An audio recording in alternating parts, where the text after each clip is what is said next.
afraid some of these stories are going to keep coming back and back again, these tales of my father. But we've heard a great deal about my father as a mathematician.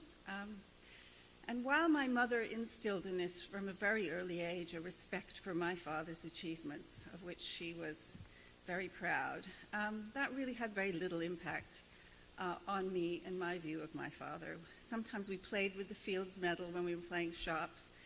He sat in his study scribbling on that yellow pad late into the evening, but really that was about all I noticed about his mathematics as a child.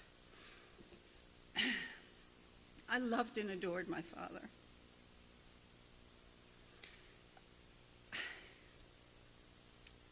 I thought he was the handsomest man in the world, right up until the day he died, with his beautiful white hair falling out. He was the smartest person I have ever known. He seemed to know everything about anything that was important. He was gentle, he was tender and caring. There was not a spiteful bone in his body. And he was strong and reliable, not just a rock, but as a Norwegian mountain. And he was funny and full of the joy of life. I was an unashamed daddy's girl. And my earliest memory is being carried on his shoulders when we were out on a walk. In fact, as a child, it seemed to me that my father's main purpose in life was to drive me to and from school, telling jokes along the way. Unlike most fathers, he was at home a lot and was very nurturing. He looked after me if I was at home ill, and he was expert at bandaging my bloody knees with precision and the care of a surgeon. He was busy around the house, clearing woodlands, chopping firewood, catching carpet and breeze with a huge net, and shoveling snow. In fact, my father was insistent that no one could shovel snow properly, apart from himself.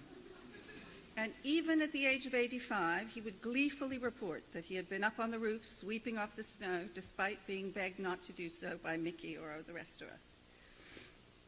In the kitchen, he made pea soup and Norwegian Christmas cookies and bløtkaker, which are the birthday cake Mickey's just told us about. And together we acted as sous chef for my mother, singing a special bean snapping song as we worked, which we spoke of just a few days before he died. He often sang as he worked, and he hummed as well. We had cats at our house at 7 Maxwell Lane, as a love of cats is a Selberg trait even more than math is. We had turtles too, and there was one particular one, Yurtle, that my father had tended for many years and was very fond of, and one day he went out for a ramble on the lawn and disappeared, and my father mourned him for years. My father loved animals and was fascinated by natural history. We went for walks in the Institute woods, counting turtles on the logs in Stony Brook, probably not so many of them now, identifying birds and wildflowers and collecting mushrooms. We went fishing, rowing in the lakes of Maine or the fjords in Norway, and later on trips to the Gulf of Mexico, largely motivated, I think, by my father's desire for shell collecting.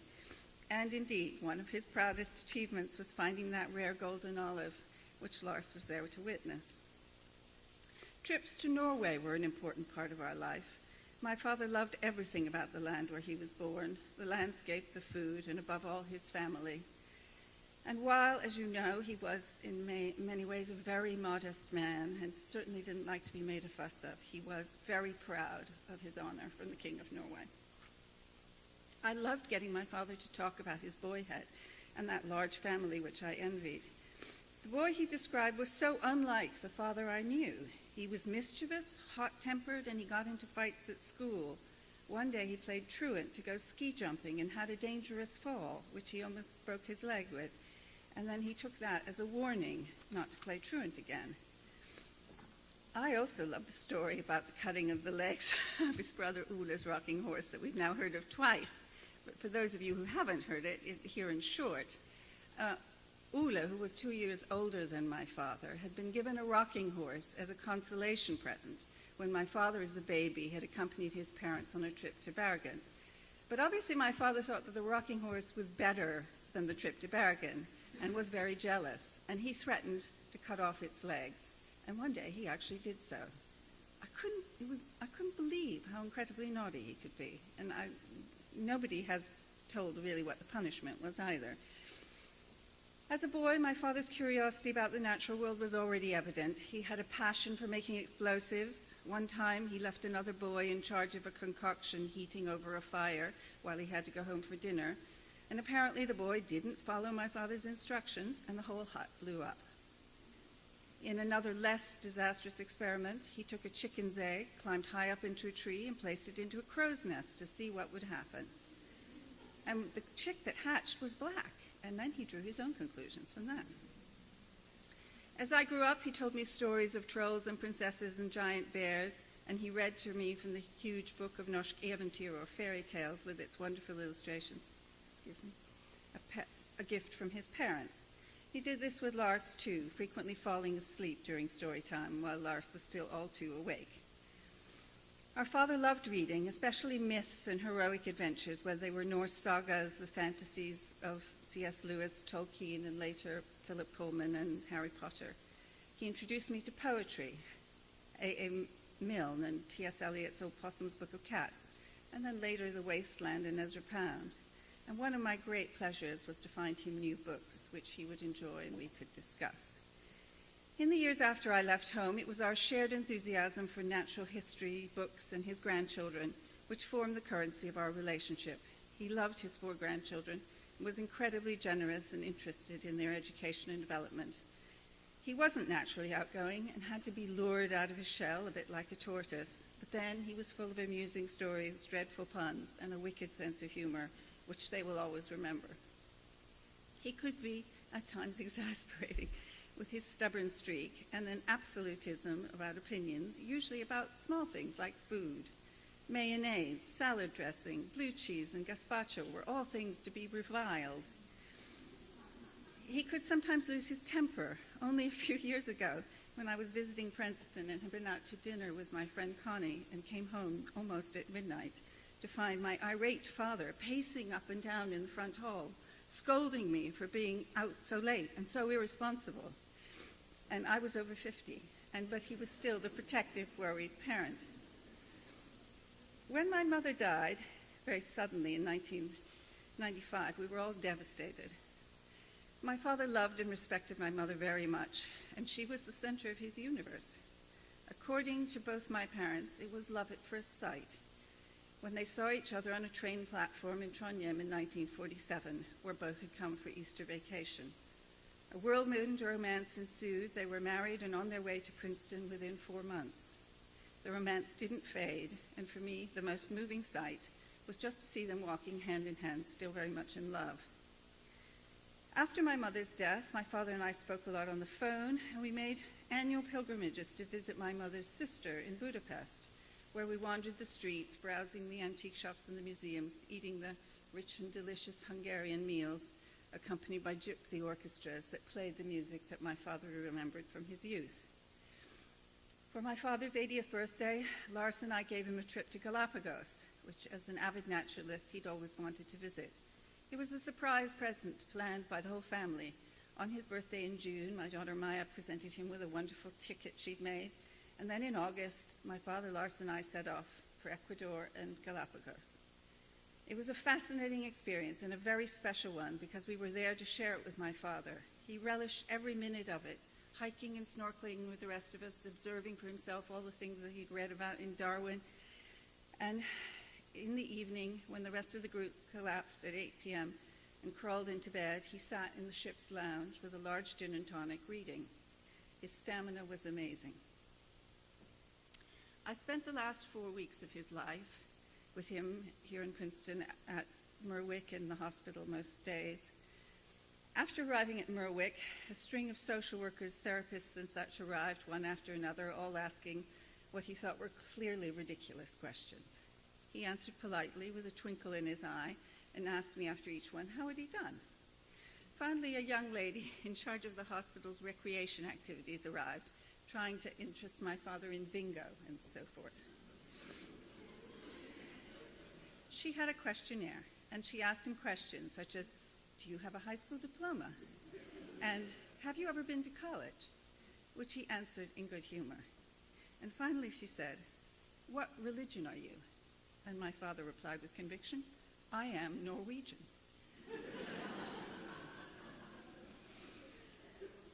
At this time, we talked about his boyhood, his beloved cat, Peder Springer, that used to sleep on his chest with his paws around his neck, purring in his ear, and how wonderful it was to fall asleep like that. He wondered about the seventh Harry Potter, which he said with unfortunate prescience that he would never read. After reading a piece in the New York Times one day about Haitian boa constrictors that somehow had been introduced into the Everglades and were breeding apace, he speculated whether maybe they could be bred for meat. He sang songs. He talked about the mysteries of the universe and wondered whether there might be powers beyond our comprehension directing it. And towards the end, he said one very moving thing, which I will share with you. He said, I have been fantastically lucky in the lottery of life. And I thought, isn't this wonderful that facing imminent death, he should feel so positive and content and at peace. But I've thought about these words every day since he died. And I think that's really only part of the truth. He was fantastically lucky to be born a Norwegian. I have to say that. He would say that too. Lucky to have been born healthy into a loving and stimulating family, and lucky for those math genes, and lucky to meet Hedy Lierman on that platform of the train station. But as for the rest of it, the mathematical works that he did, his career at the Institute, the Fields Medal, the other honors, the success he had as a mathematician, and more importantly, as a human being, the credit for these achievements was due to him, not luck.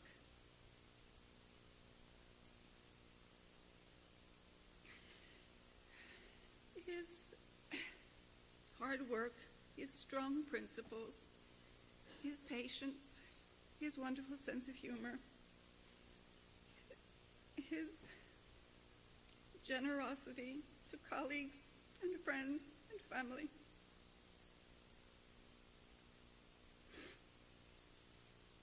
And above all, his love for his family. These were the things that brought him the happiness he deserved. And we are the ones who were lucky to have him as a father and grandfather.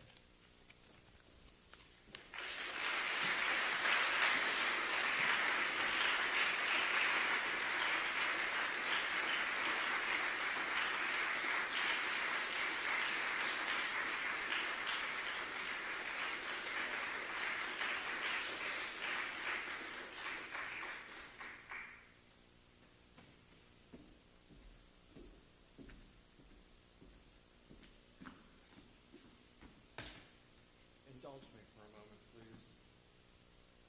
I don't think that Mr. Mazzocchi is getting this one.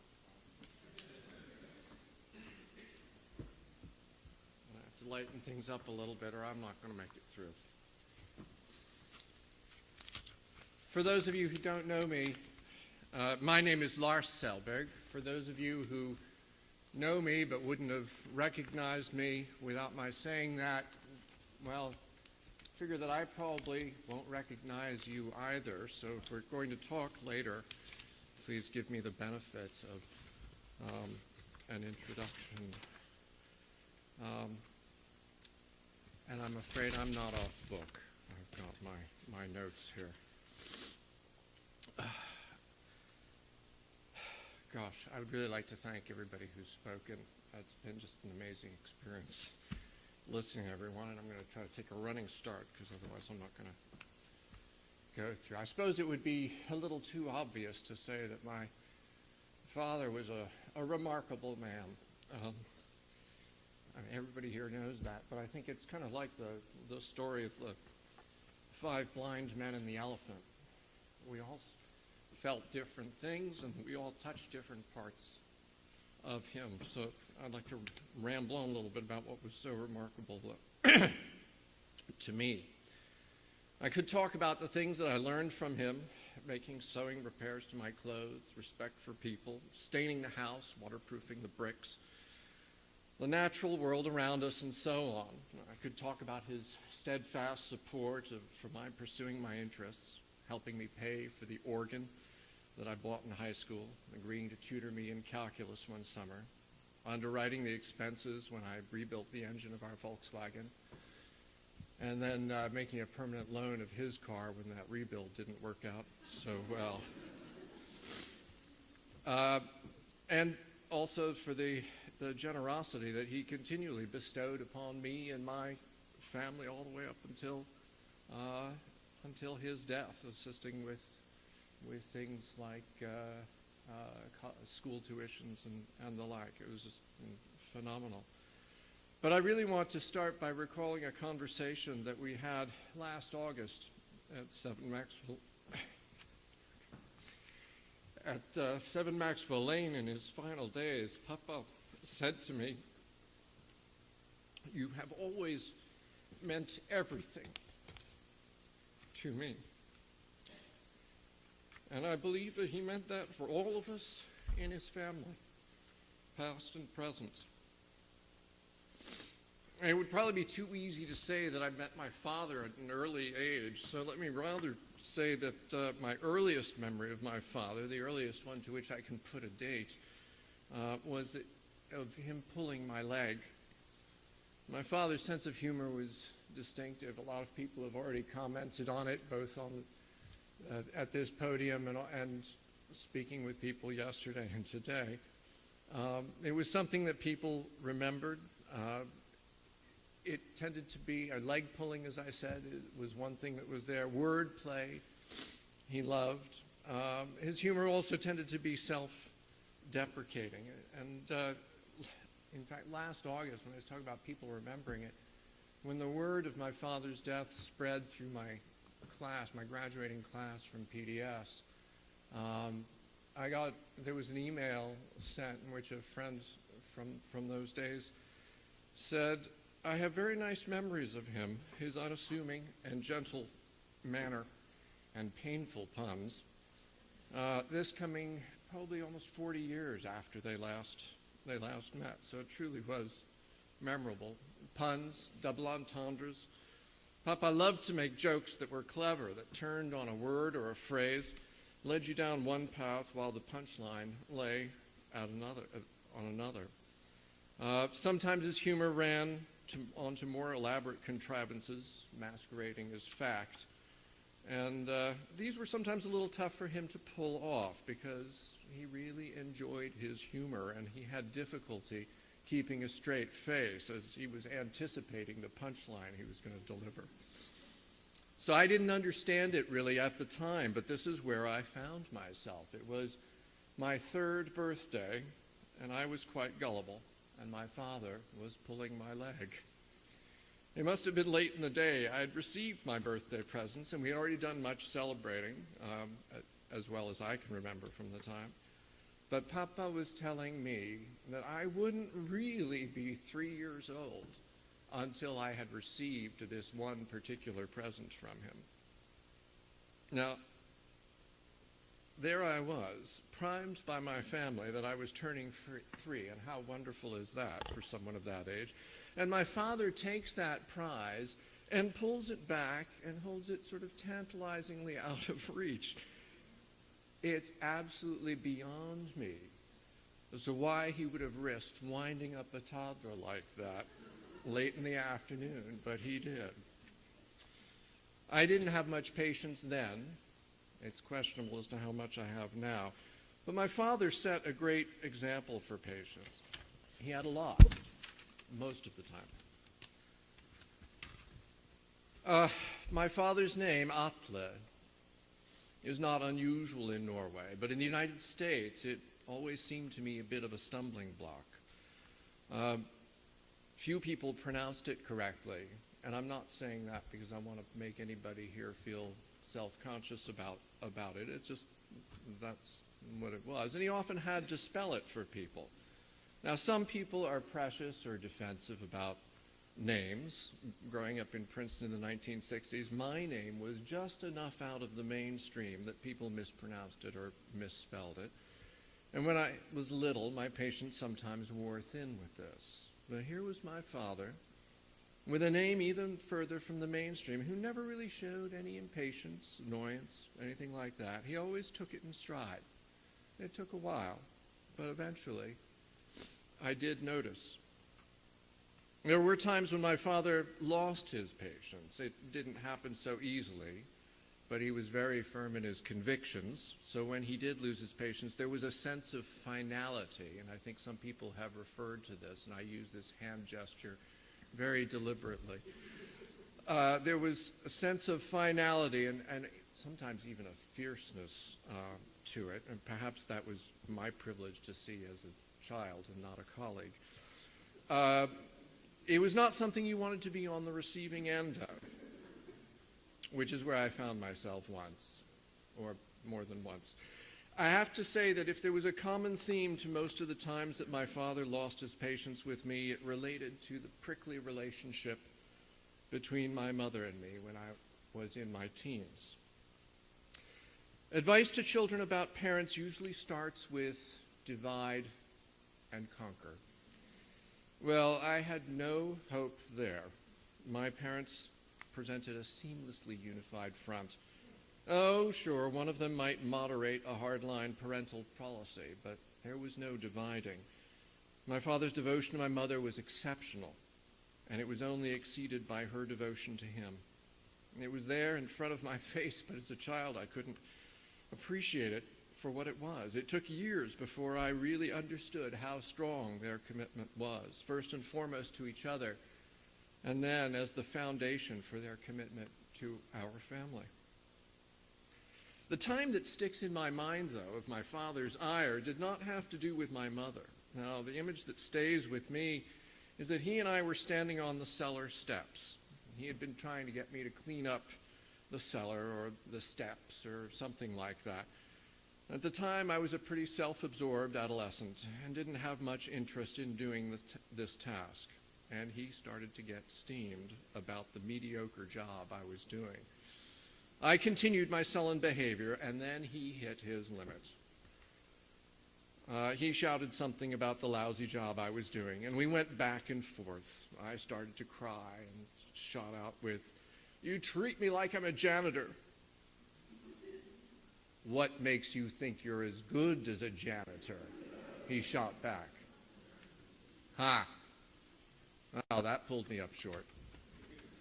My father always had great respect for people who worked reliably and honestly in jobs that were necessary: farmers, tradesmen, janitors.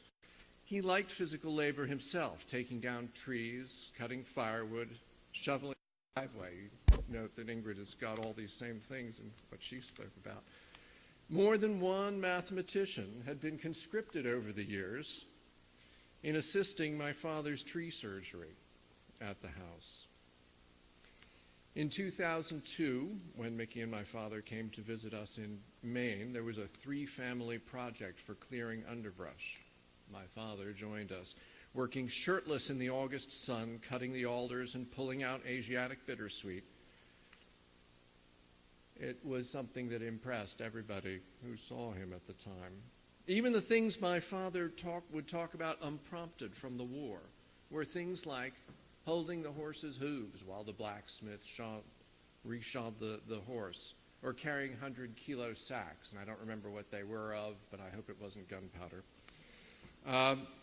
Anyway, there I stood on the cellar stairs with no reply, and my father walked off to let me work through it.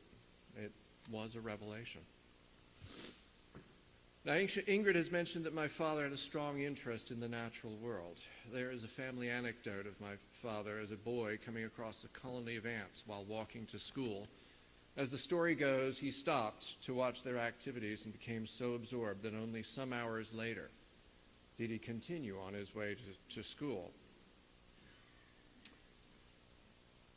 There was a time when I was around 11 that he told me that had it not come so naturally to him to do mathematics, he would likely have done something different with his life, something related to the natural world. Well, I was stunned. The idea that math could possibly have been displaced really caught me off guard. After all, I had some awareness at this age of his stature in the world of math. I had a good sense of how much this meant to my mother and how devoted she was to his career and the academic life they shared. It seemed like heresy. And it was about this time, possibly in the same conversation, Papa told me that what he cared for most, for my future, was that I should find a life occupation that I enjoyed. It wasn't important to him that I develop an academic career, or even go to college, or be financially successful. In the matter of a few sentences, my father took a huge burden of perceived expectations from my shoulders. It was really a gift. Now, the flip side of that, of course, is that he told me he would not support my going into mathematics for a career, as he felt I didn't have the patience for it. Now, that may sound a little blunt, but, well, it was. But that was also his way. Papa didn't see the need to sugarcoat things, and I think some of you may be aware of that, having experienced it. And there certainly was no meanness in it. For example, I came across a box of some photographic slides that was labeled, "Taken by Lars, mostly no good." I had to laugh when I saw it because the phrasing was so characteristically his, and I could hear, "and that's a fact," appended to it. Papa was always direct about his opinions and left little room for compromise. In the years between when I was 12 and 17, and I should point out that I didn't leave much room for compromise either at that time, this led to some pretty confrontational interactions between us about things like the Vietnam War, the Nixon administration, and the like. It was not an easy time for us. And even so, he gave me the space to go work on the McGovern campaign, to participate in candlelight marches here in Princeton, and otherwise express my views outside the House. And a footnote to this, in 1980, Julie, my wife, and I were running the John Anderson for President campaign in Contra Costa County. And my parents were visiting. They were at Stanford that spring. And my father actually made a contribution to it. So it was a real reconciliation of politics there. I started actually talking about my third birthday and the present that was to really make me 3 years old. I had also intended to sort of work in some other gifts from my father, like the rattlesnake and the coconut. My father liked Colorado, and the family spent a couple of summers in Boulder before my memory starts, I think one of them before I was born. Papa really liked Estes Park. I think he also liked breakfast steaks, which is a Colorado thing, because he talked about them. In the mid-1960s, he spent a month in Boulder, during which he bought me a rattlesnake for my birthday. It was a diamondback, only a few feet long, and very much alive. The trip to the taxidermist changed that. That was before I got it. My father went to Colorado, and I got a real rattler. That's much better than a T-shirt. I mean, how cool was that? Yeah, I have to understand that my father certainly did, as my father certainly did, that my sister is seriously afraid of snakes. Even a picture of one could start her shrieking. Well, the snake arrived in a box one day, posed in a strike position. We built a special shelf together that mounted to the wall of my room in the corner opposite my door, and there the snake went. And I know my father liked the snake, and he hoped that I would like it too for the zoological interest, but I'm convinced that he got me the snake to give me a leg up in the balance of power between siblings, because it effectively kept my sister out of the room for the time beyond that. And the coconut, yes. A couple of years later, I had gotten a pair of headphones, the big kind, so that I could listen to music on my father's stereo in the living room without subjecting my parents to the music of Joe Cocker and Steppenwolf and people like that. So I had this mono hi-fi in my room, but it predated headphone jacks. And if anybody doesn't know what mono hi-fi means, I'll explain afterwards. But at Christmas, Papa surprised me with an adapter of his own devising. He'd bought some banana plugs for the speaker and a 1/4-inch phono jack for the headphones, and taken a half a coconut shell, drilled out the 3 soft spots, and mounted these 3 connectors inside it. It was half a coconut shell mounted to a wood plaque. He'd wired it up, and it was ready to hang on the wall. Oh, and he'd painted it. It was sort of a decoration suggestive of a face. Did I mention that my father was not like the other dads? I mean, who else had audio electronics mounted in a coconut shell? And there were other things. For one thing, I didn't call him Dad, I called him Papa. None of my other friends used that for their parents. And in my adolescence, there was a time when I tried to pull away. You can intimate a lot of disapproval as a child by the correct use of the word dad, or the way you intone it. And my children sometimes demonstrate this for me. But there were other things. No other dad wore a beret. Papa didn't get on a bus or a train every morning to go to work in an office in the city. No, he walked to an office and did work that I couldn't really explain to my friends. He does math. What do you mean? He sits there and adds numbers all day? No, it's not really like, but I never could get it across because, of course, I really didn't get it myself. I remember hearing about prime twins when I was this big, but that's about as far as it went. At home, we ate food that my friends couldn't pronounce and were hesitant to try. When the school nurse would suggest that she call my mother to pick me up because I was sick, I always had to say, "My mother's at the office, but you can call my father." And I always got the same double take from the nurse. My father collected seashells, spoke with an accent, didn't know how to hold a baseball bat except one time, and I won't go into that, but I ended up with a black eye. And ate mushrooms he picked in the woods, as we've heard so clearly about just recently. Some of these things were very cool. Sometimes as a kid, I wanted to melt into the pavement. And now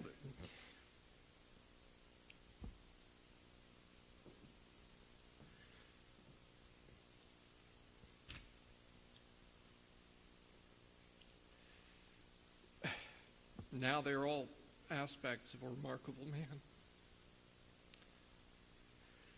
You would think I would remember what the present was on my 3rd birthday. It might have been the set of alphabet blocks, the wood ones with the letters painted in primary colors on opposite sides. That I don't really know. I do know that I have 50 years of remarkable experiences, learning, travels, and guidance that he gave to me.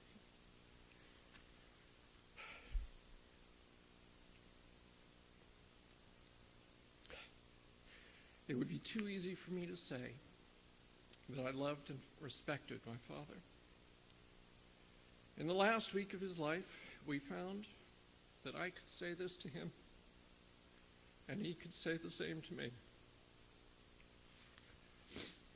Something we hadn't articulated in many years, and that was a remarkable gift we gave to each other. Thank you.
Dear family and friends of Atle, let us go back in time to the mid-1920s. We are in Norway near Bergen. On a field there are some boys playing a ball game. And this ball game is of such a nature that they have to take turns and then wait. One of the boys finds this waiting time rather boring, so he tries to entertain himself by squaring numbers. 1 squared, 2 squared, 3 squared, etc. Then he gets an idea. What about taking differences? 1 squared minus 0 squared equals 1. 2 squared minus 1 squared equals 3. 3 squared minus 2 squared equals 5, etc. And he concludes that he always gets an odd number. He has not yet learned about mathematical symbols, so he treats the general case as follows. Number plus 1 squared minus number squared equals 2 times number plus 1. Remarkable. It's always an odd number. Furthermore, by adding all these differences, he discovers that the sum of consecutive odd numbers is always a square. This is quite a remarkable discovery of a 7-year-old boy. The name of this little boy is Atle Selberg. In November 2005, my colleague Christian Skau and I interviewed Atle at length about his life and mathematical works. We asked him about his first mathematical experience and discovery, and he told us the story I just presented. He said that this had been very important to him, since it was the first time he discovered a general mathematical pattern, and that he always felt that mathematics was about discovering patterns and relations. And I think that much of what he told us is, in this interview is very important for the future generations to understand much of his thinking about his mathematics, and he also gives a lot of motivation that he never will put down in writing. And I hope we also eventually will have an English translation of it. At the time of the interview, we could not resist commenting that when Gauss was at a similar age, he was asked by his teacher to sum the numbers from 1 to 100, which he did brilliantly. We asked Atle how he would compare his discovery to what Gauss did. What Gauss did, he said, was much better. But then he added with his characteristic smile, on the other hand, no one asked me to add the numbers from 1 to 100. It was clear at an early age that Atle was an exceptional mathematical talent. He studied the books in his father's library, and at the age of 12, he studied Professor Sturmer's lecture notes for the university. He told that this book was probably the one that had influenced him most as a mathematician. But he did not like the introduction in the book, where Sturmer introduced the real numbers by Dedekind cuts. He said to us that he felt he had a good enough understanding what real numbers, what he called the proletariat of the reals are, namely as decimals. And continuing this hierarchy, the upper class is the integers and the lords are the primes. An excerpt of our video interview was shown on Norwegian television this fall with the title, The Lord of the Numbers. His first appearance in the mathematical literature was when he was 15 years old. He had a solution to a mathematical problem in the Norwegian Mathematical Journal, where he showed the beautiful formula that you see up there. Even if you don't really understand mathematics, there may be some intrinsic beauty to it. And the editor remarks that this has been solved by a 15-year-old boy. Actually, this formula decorated the top of a big layer cake when his 70th birthday was celebrated at the Academy in Oslo. And a further remark to Atle's relationship to bløtkake or layer cakes, he also told me that he would put sherry on them, and he added several times to me, "I like them heavily soaked." He entered the University of Oslo in 1935 and was a brilliant student. He obtained his master's degree in 1939. Before the Second World War came to Norway in 1940, he had done important work on partition functions and the Rankin-Selberg convolution that we have heard about. Immediately after the German invasion of Norway on 9th of April 1940, he joined the Norwegian forces, who made considerable resistance in Gudbrandsdalen and made it possible for the king and government to escape to England. Hence, Norway never surrendered due to these brave forces. But the Norwegian forces had to give up after some time, and Atle was arrested. He was soon released and went back to the university to work on his thesis. This was at the time when he got the idea of studying the zeros of the Riemann zeta function as a kind of moment problem, and this led to his famous estimate of the number of zeros. In his own words, "I studied the work of Hardy and Littlewood and discovered what was wrong in their approach and what they had totally misunderstood." This was a major result of his thesis, which he defended in the fall of 1943, 1 month before the university was closed by the Germans. Again he was arrested, but released with the order to go home to his parents. In connection with the defense of his thesis, he had to give a lecture on Abel's addition theorem. This was suggested by the committee, which was headed by Harald Bohr. When in 2002 he received an honorary Abel Prize, and he wrote a thanking letter for the prize, in which he writes that Abel's theorem and the short proof he gave in a 2-page article shortly before he died, 26 years old, was to him like pure magic. Neither the works of Gauss, Riemann, or other mathematician he studied had he found anything comparable. In the interview he said, "In my opinion, there is nothing like it in the mathematical literature, such an important and far-reaching theorem proved with such simple tools. It is for me like pure magic." During the summer of 1946, he realized that his work on the Riemann zeta function could be applied to estimate the number of primes in an interval. This was the beginning of the development that led to the famous Selberg sieve method. After he came to the Institute in 1947, he continued to work along these lines, and in the spring of 1948, he proved the Selberg fundamental formula, which later on was a key to the proof of the prime number theorem. Atle always preferred to work on his own at his own pace, but at this occasion his work was interrupted by others, and a controversy with Paul Erdős arose with respect to the proof of the prime number theorem. Atle never talked much about this, nor did he ever lecture on his famous proof of the prime number theorem, but in the interview in 2005, he gave for the first time his complete version of the events around the proof of the prime number theorem in 1948. This will soon be published.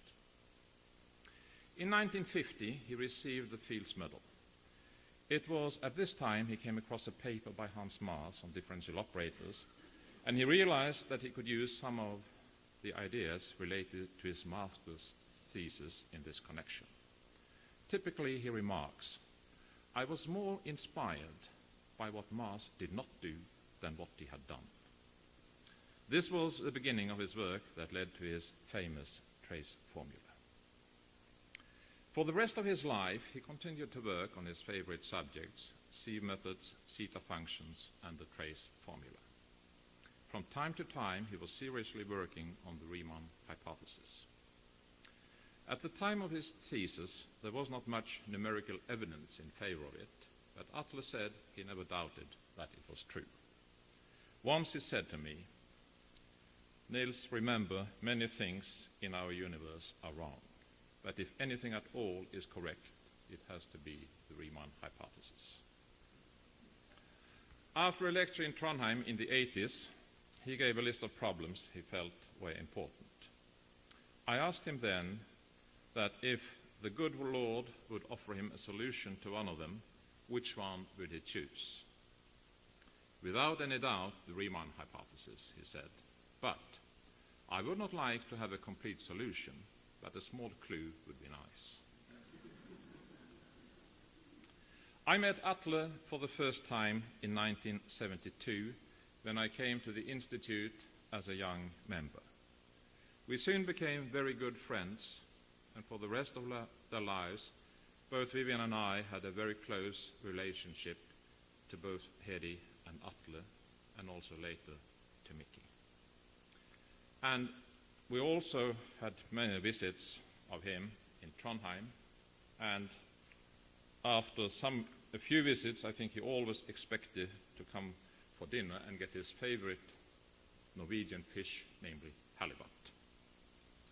Another story I remember was that in the early 70s, when we here, Vivian was shopping out in the shopping center with two small kids, and she met Atle there. I think it was around noon with a shopping cart, and they had a long conversation, and then he said, well, you know, I had better to do the shopping because Hedi, she has a job. He sort of never considered his work as a serious job. Also, on some occasions when I came to visit, I would bring him a bottle of Norwegian aquavit, which he liked, and sometimes he looked at it, and several times he commented, "It tastes remarkably good."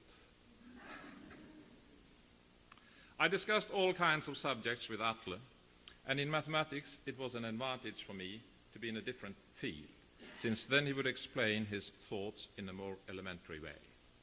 He did not like fat books and big papers. He told me that he considered himself an amateur compared to many of his colleagues. He wanted to work on his own, penetrating the problems by his own thinking and at his own pace. His knowledge outside of mathematics was extremely impressive in botany, zoology, history, geography, and many other objects as well, and his memory, as you all know, was hard to beat. Atle had very high standards, both in his professional work and other activities. He had very clear and well-founded opinions, and when asked about something, you could always be certain to get his honest opinion without any unnecessary wrapping. Hedi once told Vivian and me, there is one thing that Atle is incapable of: lying. What a wonderful statement from a spouse. Atle was a true Norwegian. He loved Norway, the nature, the language, and the culture. He spent 60 years in the US, but sometimes I felt his mind never left Norway. He visited Norway regularly, and he was a great inspiration for younger Norwegian mathematicians. We were all very proud of Atle being a Norwegian. When alone, we always spoke Norwegian. In connection with the celebration of his 90th birthday, Atle initially did not want any reception. Peter Sarnak and I tried to persuade him during a lunch, but our attempt was inconclusive. I went home to Atle and suggested that the reception in his honor would be nice. First he nodded willingly, but then he switched to English and objected to the plans. I managed to get the conversation back into Norwegian, and he agreed swiftly. Language is a subtle thing. We often discussed Norwegian literature, especially poetry. We both liked the Norwegian poet Tor Jonsson, and one of his poems I showed to Atle, and to me it offers a symbolic characterization of his life and work.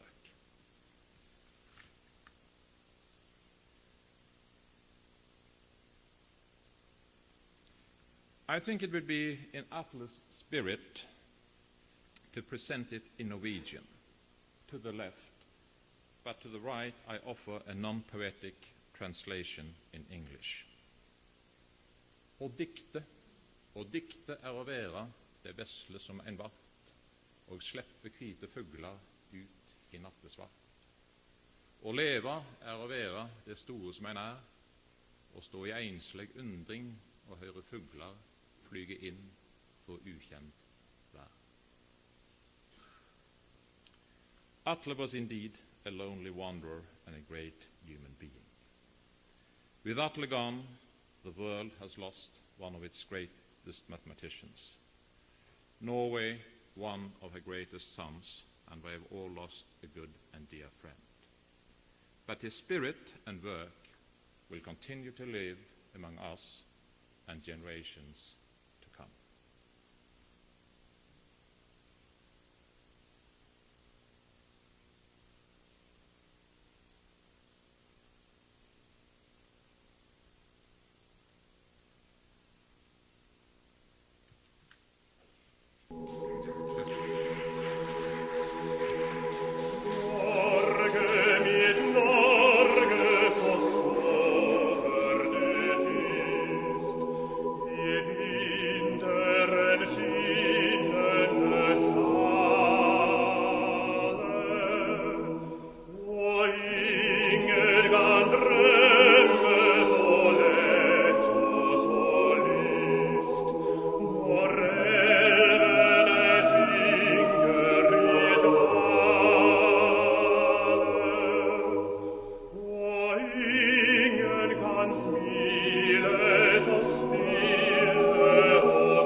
As we've heard, Atle grew up amongst mathematicians, and he achieved distinction at a young age.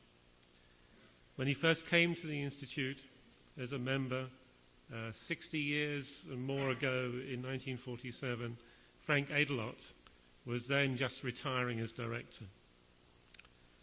The Institute was then still young, still a teenager, and Atle worked with 7 of the Institute's 8 directors, only missing the founding director, Abraham Flexner. As we've heard, when Carl Ludwig Siegel proposed him for membership of the Institute, he commented that at 31 he already had his place in the history of science in the 20th century. In 1951, he became a member of the faculty of the School of Mathematics, and so he was here with all the great figures of our history and ranks amongst them. He cut wood with Oswald Veblen and other mathematicians and physicists such as Wolfgang Pauli and Raoul Bott and many others in the Institute woods on Wednesday afternoons. At the celebration we've heard about for Atle's 90th birthday last June, when his close colleagues and friends were invited to celebrate with the Institute his lifetime of achievement, he spoke animatedly and at length and noted that in the early days of the Institute, the whole complement of people in the Institute was very small. By and large, everyone knew everyone. Even I knew everyone. Directors of the Institute have something to be perpetually grateful to Atle for, because in 1962, as executive officer of the School of Mathematics, he wrote to the then director, Robert Oppenheimer, requesting that he no longer come to the faculty meetings of the School of Mathematics, a request that is still being very gratefully complied with. This had the unintended consequence that Kurt Gödel declined to attend the meetings if the director wasn't going to be there, because he thought they lacked authority. Gödel believed that all authority came directly from God, presumably down through the director. This is not a belief that is widespread now. Atle played a major role in the development of the School of Mathematics, including, for example, amongst many others, the recruitment of André Weil. In his nearly 6 decades at the Institute, he maintained an understated view of his highly significant contributions. In 1990, as written on the programme, he noted, although sometimes there were technical details and sometimes even a lot of calculation in some of my early work, the basic ideas were rather simple always and could be explained in rather simple terms. In some ways, I probably have a rather simplistic mind, so that these are the only kind of ideas I can work with. I do not think that other people have had grave difficulties in understanding my work. Atle was a mathematician of immense achievement, and with the highest standards for himself and others. He remains a great figure in the history of this institute, and he has been a friend to so many here and all around the world. Thank you all for being with us here for this celebration, and I now invite you to go to the dining hall for a reception where we can share more memories. Thank you very much.